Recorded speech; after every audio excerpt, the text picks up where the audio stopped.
আজকে কি মাছ খাবে? আচ্ছা, বোয়াল মাছ তো আমরা অনেকদিন খাই না, একদিন টেস্ট হয়ে যাক আবার। তাহলে তো আনাতে হয়, টাটকা অর্ডার দিয়ে না, দিই। না, বেশ।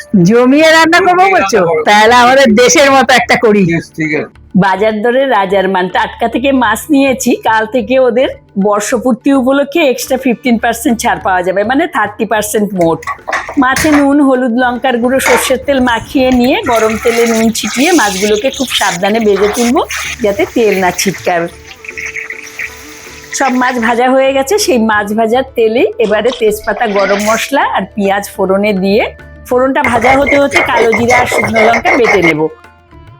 ফোড়নটা ভাজা হয়ে গেলে পেঁয়াজ বাটা, আদা রসুন বাটা, হলুদ, লঙ্কার গুঁড়ো, কালো জিরা আর লঙ্কা বাটা আর লবণ দিয়ে কষিয়ে জল দিয়ে দেবো। ফুটে উঠলে মাছগুলো আর কাঁচা লঙ্কা দিয়ে আবারও খানিকটা ফুটিয়ে নামাবো। তাহলেই তৈরি হয়ে গেল বোয়াল মাছের কালো জিরা বাটা ঝাল। ঠাকুমা কতটা শরীরের জন্য উপকারী সেটা সবসময় চিন্তা করতে। এই যে কালো জিরা বাটাটা এর মধ্যে দেওয়া হচ্ছে না, এই মাছটা রসস্ত না কি যেন বলতো, এখন সব ভুলেও গেছি।